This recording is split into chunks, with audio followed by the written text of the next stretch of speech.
Hello guys, Lalit here. तो guys, नवंबर 20 के examination result आ चुके हैं और अब काफ़ी स्टूडेंट्स रहेंगे जिनको अपनी सर्टिफाइड कॉपीज चाहिए कि मतलब उनकी परफॉर्मेंस कैसी थी और उनकी मार्किंग कैसी हुई ये चेक करने के लिए। तो गाइस, बहुत चलता है कि आरटीआई से अपनी कॉपीज़ को मंगवा लो, वहाँ सस्ता भी पड़ेगा और जल्दी भी आएगी। तो क्या है आरटीआई और इसके थ्रू क्या कॉपी कैसे मंगवाई जाती है और इसकी पूरी डिटेल अपन इस वीडियो में देखेंगे।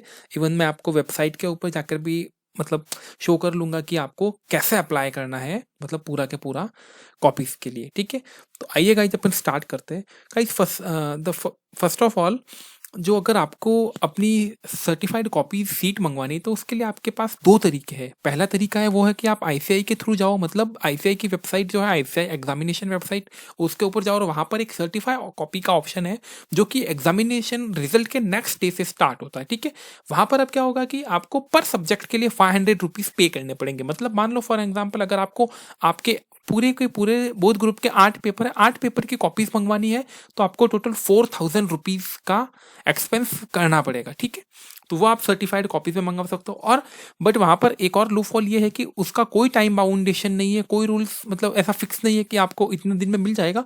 इवन तो कहते हैं आईसीआई की 4 weeks and on an average time लगता है, बट वहाँ कोई बाउंडेशन नहीं है। कई बार उससे लेट भी हो सकता है और कई बार पहले भी आ सकती है। तो एज सच नो बाउंडेशन, इवन पहले आने के चांसेस कम ही होते हैं। तो वो हो गया कि 500 रुपये पर पेपर में दो और वहाँ पर आपको स्कैन कॉपी भी अपलोड करनी पड़ती है।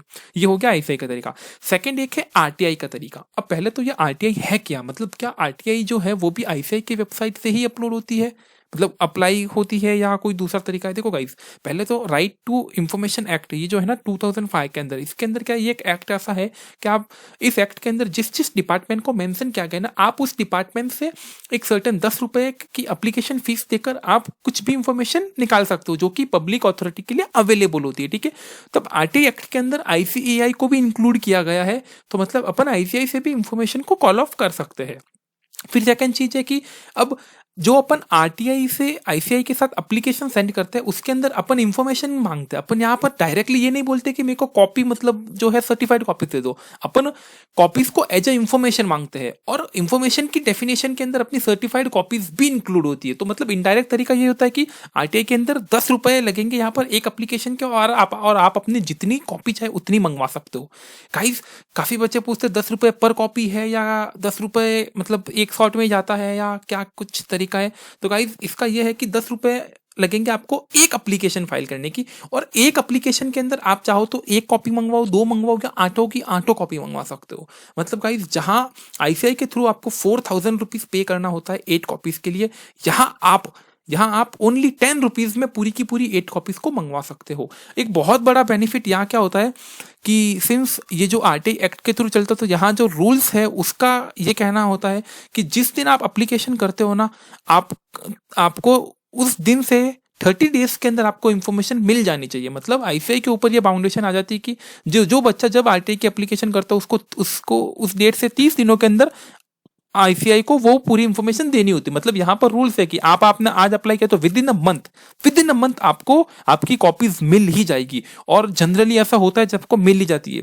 बट फिर भी मान लो कि अगर आपको 30 डेज में नहीं मिलती तो क्या, तो यहाँ आपके पास ऑप्शन रहता है कि आप लीगल तरीके से वापस आरटीआई की साइट से ही आप फर्स्ट अपील कर सकते हो अगेंस्ट जो इनिशियल सीपीआईओ होते हैं उनके अगेंस्ट में, कि देखो मेरे को 30 डेज में इंफॉर्मेशन नहीं मिली। तो यहाँ आईसीआई भी बाउंड रहता है कि आपको वो इंफॉर्मेशन विद इन 30 डेज दे दो। तो ये था ऑल अबाउट आरटीआई। आपको 10 रुपए की एप्लीकेशन डालनी है और उसके अंदर ही आपको मतलब जितनी कॉपीज चाहिए उनके सब्जेक्ट मेंशन करने होते हैं, और वो आप कर मतलब आपकी पूरी की पूरी सब कॉपीज आ जाएगी। अब अपन आइए, मैं आपको बता देता हूँ कि आपको कैसे अप्लाई करना है आरटीआई के लिए। तो सिंपली आप गूगल के ऊपर आ जाइए और वहां पर अब आपको लिखना है आरटीआई ऑनलाइन। ओके, सो ये रहा आरटीआई ऑनलाइन। गाइस, देखो क्या है कि जब आप सर्च करते हो ना, तब आपको गवर्नमेंट की साइट से जाना है। ये देखो फर्स्ट वेबसाइट है ना, rtionline.gov.in। कई बार क्या होता है कि आपको मीडिएटर की वेबसाइट मिल जाती है, वहां वो बहुत हाई चार्ज करते हो और वो एकदम अलग ही होती है। ठीक है, तो आपको किसी भी मीडिएटर के थ्रू नहीं जाना है, आपको यही वेबसाइट ओपन करनी है, rtionline.gov.in। ठीक है, ये गवर्नमेंट की ही वेबसाइट है। अब ये जैसे ही वेबसाइट ओपन की, ये वाला पेज दिख गया। अब यहाँ पर आपके दो तरीके, या तो आप क्या करो कि एक अकाउंट क्रिएट कर लो, एक अकाउंट क्रिएट करके जा सकते हो। जैसे ये रहा, जैसे यहाँ मैंने सर्च किया था आरटीआई ऑनलाइन यूजर रजिस्ट्रेशन, तो यहाँ एक फॉर्म पूरा के पूरा ओपन हो गया। मतलब होता है ना जैसे फ्लिपकार्ट अमेजन पे आप अपना अकाउंट क्रिएट करते हो, वैसे आप चाहो तो यहाँ पर अकाउंट क्रिएट कर सकते हो, जो एकदम सिंपल प्रोसीजर है। आपको यहाँ ID, password, mobile number, address वो फिल करके आप सबमिट करोगे तो फिर आपके पास मेल आ जाएगा लॉगिन आईडी और पासवर्ड का, उसके थ्रू आप लॉगिन कर सकते हो। ठीक है, उसके थ्रू मान लो कि आपने पहले ये यूजर रजिस्ट्रेशन कर दिया, जो अगर आपके पास आईडी पासवर्ड आ गए तो आप फिर ये आरटीआई ऑनलाइन वाला पोर्टल ओपन कीजिए और यहाँ पर यूजर नेम और पासवर्ड डाल दीजिए, तो फिर यह साइन इन हो जाएगा। एक और तरीका क्या है कि यहाँ आप साइन इन करके भी एप्लीकेशन डाल सकते हो, यहाँ विदाउट साइन इन करके भी डाल सकते हो। आपको चाहिए कि नहीं यार मेरे को ऐसी कोई झंझट नहीं चाहिए, तो आप सिंपली आरटीआई ऑनलाइन का पेज खोलिए और ये देखिए होम के पास में जो सबमिट रिक्वेस्ट है यहाँ पर आप क्लिक कर लीजिए। ठीक है, अब देखो सबमिट रिक्वेस्ट क्लिक करते ही अब एक नई विंडो ओपन होगी और उसके अंदर अपने को फॉर्म देके फिर अपने को फॉर्म फिल करना पड़ेगा।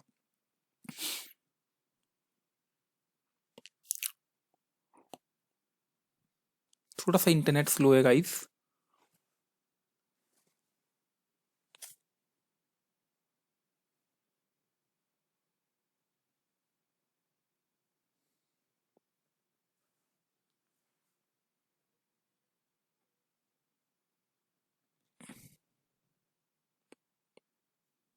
It's not opening.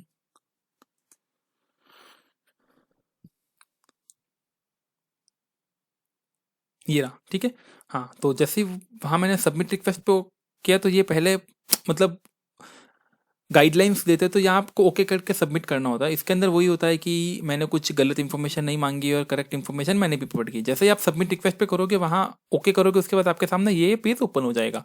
अब आपको यहाँ क्या करना है कि आप डायरेक्टली यहाँ पर आपको मिनिस्ट्री और डिपार्टमेंट सर्च करना और फिर पब्लिक अथॉरिटी को लेना है गाइस। यहाँ पर आएगी एमसीए और यहाँ पर आईसीआई को सेलेक्ट करना। मैं बोलूँ सिंपली आपको क्या करना है, ये देखो सबसे ऊपर यहाँ सर्च पब्लिक अथॉरिटी है, इसके अंदर अगर आप इसके अंदर आकर आपको इंस्टीट्यूट सर्च कर लेना अपना वाला, तो आपको सर्च करना द इंस्टीट्यूट। जैसे आप करोगे द इंस्टीट्यूट, ये आ गया। द फर्स्ट वन है the institute of chartered accountant of India. Click करोगे तो ये पूछेगा कि आपकी रिक्वेस्ट आईसीआई के पास जाएगी, तो हाँ ओके करना आपको कि हाँ हमको वहीं पे भेजनी। तो ये देखो यहाँ आ गया मिनिस्ट्री ऑफ कॉर्पोरेट अफेयर्स, ये यही आएगा बिकॉज आईसीआई है वो मिनिस्ट्री ऑफ कॉर्पोरेट अफेयर्स के अंडर में आते हैं। फिर आ गया जी the institute of chartered accountant of India, ये आ गया। इसके नीचे आते ही है यहाँ पर आपका नेम पूछेगा, तो मैं डमी डाल देता हूँ नेम ए। जेंडर पूछेगा, आप अपना जेंडर डाल दीजिए। या आपको एड्रेस पूछेगा, एड्रेस भी आप अपना डाल दीजिए, कंप्लीट एड्रेस डालिए यहाँ पर। Asking about pin code as well, तो ये पिन कोड डाल दिया। फिर यही country India of course, state जैसे मेरा राजस्थान है तो मैं ये डाल देता हूँ। एरिया जो भी आपका रहा है ये, एजुकेशन स्टेटस, हाँ ऑफ कोर्स पढ़े लिखे, ये तो अब जो भी आप फॉलो करते हो वो डाल दीजिए ये। उसके बाद ये फ़ोन नंबर और मोबाइल नंबर पूछ रहा है, तो मान लो कि मैं यहाँ मोबाइल नंबर डाल देता हूँ।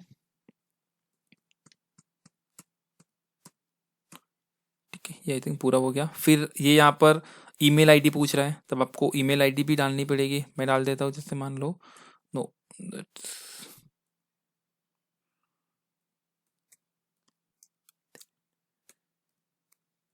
ठीक है, ये ईमेल आईडी हो जाएगी। यहाँ पर वापस ये कंफर्म मेल को पूछता है, आई थिंक कॉपी होगा तो ठीक है, यहाँ कॉपी हो गया है। फिर वापस यही सिटीजनशिप इंडियन ऑफ कोर्स। अभी पूछता बिले पॉवर्टी लाइन है, अगर आप यस करोगे तो आपको 10 रुपये की फीस भी पे नहीं करनी पड़ेगी, बट उसके लिए प्रूफ लगता है। और नहीं हो तो ऑफकोर्स वो तो जनरली नहीं होंगे तो नहीं, उसमें 10 रुपीज़ की फीस होती है। यहाँ पर अब आपको एक टेक्स्ट कॉपी पेस्ट करना पड़ेगा, फिर एक सपोर्टिंग डॉक्यूमेंट और enter the security code. Security code का तो आपको पता ही होगा। टेक्स्ट क्या कॉपी पेस्ट करना पड़ेगा गाइस, आपको एक एप्लीकेशन लिखनी होती है सिंपली, और जिसके अंदर आपको उनको रिक्वेस्ट करनी होती है कि हमको हमारी कॉपी दे दो। ठीक है, तो अब ये जो है ये टेक्स्ट कहाँ मिलेगा, तो गाइस वीडियो के नीचे ही लिंक में मैं एक वर्ड ये जो आपके सामने भी वर्ड आ रहा है ना, ये मैं इसकी कॉपी पेस्ट नीचे कर रहा हूँ। तो आप वहां पर सीधा के सीधा आपको कॉपी पेस्ट करना और इसके अंदर आपको खुद की इंफॉर्मेशन फिल करनी है। आप देख लो ये वर्ड वाला डॉक्यूमेंट क्या कहता है। सबसे पहले तो इसके अंदर ये जो एडिशनल सेक्रेटरी को कॉल ऑफ की जा रही है। अब आपको क्या करना है, यहाँ पर आपका name, date of birth, father's name, contact number, email address, registration number, exam आपने कौन सा दिया है वो सेलेक्ट करना है, आपका एग्जामिनेशन का कौन सा मंथ है, कौन सा ईयर है, रोल नंबर डालने हैं, और फिर यहाँ पर अब आपको पेपर नंबर डालने हैं। गाइज आपको जितने पेपर की कॉपी मंगवानी सब पेपर नंबर लिखकर उनके सामने सब्जेक्ट लिखने। किसी को 4 मंगवानी तो आप 4 ही लिखिए और 4 के सब्जेक्ट लिख लीजिए। जितने मंगवानी उतने के आपको यहाँ पर सब्जेक्ट लिखने पड़ेंगे। ठीक है, और उसके बाद नीचे ये एक बाय डिफॉल्ट पैरा रहेगा ही रहेगा, और फिर आपका ये नेम आकर स्टूडेंट रजिस्ट्रेशन नंबर आपको यहाँ लिख लेना है। तो ये आप करोगे तो ये आपको यहाँ कर मैं वीडियो के नीचे इसको पेस्ट कर रहा हूँ, आपको ये as it is copy paste करना और अपनी खुद की इन्फॉर्मेशन उसके अंदर डालनी है और यहाँ आकर उसको आपको पेस्ट कर देना ये।